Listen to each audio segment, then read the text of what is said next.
ഞാൻ പങ്കെടുത്ത ഒരു പായസ മത്സരമാണ് കേട്ടോ അത്. ഞാൻ ആദ്യമായിട്ടാണ് പങ്കെടുക്കുന്നത്. ആദ്യമായിട്ടാണ് ഒരു പായസ മത്സരം കാണണതും. അതിൻ്റെ എല്ലാ വെപ്രാളും എൻ്റെ ഉള്ളിലുണ്ട് കേട്ടോ. സലാലയിലെ ഹാദി സൂപ്പർ മാർക്കറ്റ് എന്ന് പറഞ്ഞ സ്ഥലത്ത് വെച്ചിട്ടായിരുന്നു മത്സരം. ഏതാണ്ട് 25 പേരൊക്കെ ഉണ്ടായിരുന്നു.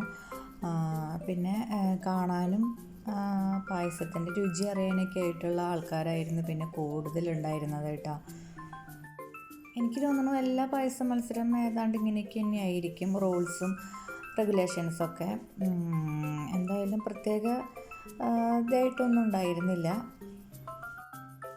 ഇങ്ങനൊരു ഇത് വന്നപ്പോൾ ഞാൻ വിചാരിച്ചു നമുക്ക് പ്രകൃതിയോടൊപ്പം എന്ന ഒരു കൺസെപ്റ്റായിരുന്നു എൻ്റെ മനസ്സിലുണ്ടായിരുന്നത്.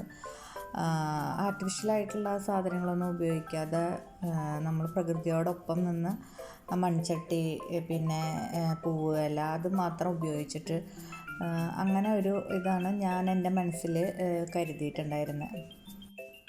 എൻ്റെ പായസത്തിൻ്റെ ചേരുവകളും ഏതാണ്ട് അതുപോലെ തന്നെയായിരുന്നു. നമ്മുടെ പറമ്പിൽ നിന്ന് കിട്ടുന്ന സാധനങ്ങൾ വെച്ചിട്ടുള്ള ഒരു പായസം, പഴങ്ങളും പച്ചക്കറികളും വെച്ചിട്ട്, നാടൻ പഴങ്ങളും നാടൻ പച്ചക്കറികളും ഒക്കെ വെച്ചിട്ടുള്ള ഒരു പായസം. പിന്നെ ഞാൻ പഴങ്ങൾ തിരഞ്ഞെടുത്തത് ഇവിടുത്തെ മാർക്കറ്റിൽ നിന്നല്ല. ഇവിടെ നട്ടുണ്ടാക്കിയ ഫാമുകളുണ്ടായിരുന്നു. ഇവിടെ ഇഷ്ടംപോലെ ഫാമുകളുണ്ട്. അവിടുന്ന് ഫ്രഷായിട്ടുള്ള വെജിറ്റബിൾസും ഫ്രഷായിട്ടുള്ള ഫ്രൂട്ട്സാണ് വാങ്ങിയത്. അതുകൊണ്ട് അതിൻ്റെ ഒരു ടേസ്റ്റ് ഉണ്ടായിരുന്നു കേട്ടോ. ഫൈനലി എനിക്ക് സമ്മാനമൊന്നും കിട്ടിയില്ല. പക്ഷേ അവിടെ വന്നു വരുന്നവരൊക്കെ ഒരു നല്ല അഭിപ്രായം പറഞ്ഞു. നന്നായിരുന്നു പായസം എന്ന് പറഞ്ഞിട്ടുണ്ടായിരുന്നു. ഏതാണ്ട് ഒരു ഹാഫ് അവർ നമുക്ക് സെറ്റ് ചെയ്യാനുള്ള സമയം അവർ തന്നിട്ടുണ്ടായിരുന്നു. അത് കഴിഞ്ഞ് പിന്നെ ജഡ്ജസ് വന്നു. നമ്മുടെ അടുത്ത് ചോദിക്കും എങ്ങനെയാണ് പച്ചക്കറികൾ വേവിച്ചത്, പാല് ചേർത്തിട്ടാണോ വെള്ളത്തിലാണോ, പിന്നെ പഴങ്ങൾ എങ്ങനെയാണ് അരിഞ്ഞത്, പച്ചക്കറി എങ്ങനെയാണ് അരിഞ്ഞത്, അതൊക്കെ അവർ ചോദിക്കുന്നുണ്ടായിരുന്നു കേട്ടോ. വളരെ ഡീറ്റെയിൽ ആയിട്ട് അവർ ഓരോ കാര്യങ്ങളും നന്നായി നോക്കിയിട്ടാണ് അവർ മാർക്ക് ഇടുന്നത്. കൂടുതലും പഴങ്ങളും പിന്നെ ഡ്രൈ ഫ്രൂട്ട്സൊക്കെ വെച്ചിട്ടുള്ള പായസമായിരുന്നു. പിന്നെ നെല്ലിക്കയുടെ പായസം 2-3 പേരുണ്ടാക്കി കൊണ്ടുവന്നിട്ടുണ്ടായിരുന്നു എന്ന് പറയുന്നത് കേട്ടു. എൻ്റെ 1-1 ആയതുകൊണ്ട് ഫസ്റ്റ് തന്നെ ആദ്യത്തെ ജഡ്ജി വന്നു, എല്ലാം നോക്കിപ്പോയി. അത് കഴിഞ്ഞതിന് ശേഷം വളരെ ബോറടിയായിരുന്നു കേട്ടോ. നമുക്കത് ഫൈനലി അതിൻ്റെ റിസൾട്ട് വരാൻ കാത്തിരുന്ന് ഭയങ്കരമായിട്ട് ബോറടിച്ചു.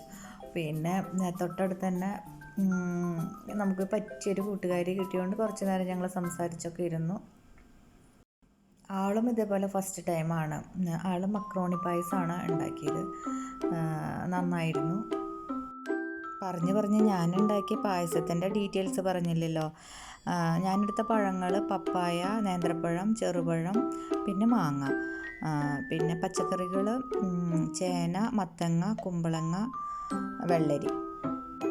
പച്ചക്കറികളെല്ലാതും സ്ലൈസ് ചെയ്തിട്ട് വേവിച്ചെടുത്തു. പിന്നെ ഫ്രൂട്ട്സൊക്കെ ചേർത്തു. പിന്നെ സാധാരണ പോലെ നെയ്യിൽ വഴറ്റി ശർക്കരപ്പാനിയിൽ, പിന്നെ നാളികേരപ്പാൽ, പിന്നെ നമ്മുടെ ഏലക്കാപ്പൊടി, ജീരകപ്പൊടി, അങ്ങനെ നമ്മൾ പായസത്തിലൊക്കെ ചേർക്കുന്ന സംഭവങ്ങളൊക്കെ ഇട്ടിട്ട് ആണ് ഞാൻ ഉണ്ടാക്കിയത്. റെഡിമെയ്ഡായിട്ടുള്ള ഒരു സാധനങ്ങളും വാങ്ങിയിട്ടുണ്ടായിരുന്നില്ല. എല്ലാം നമ്മൾ നാച്ചുറൽ ഇൻഗ്രീഡിയൻസ്.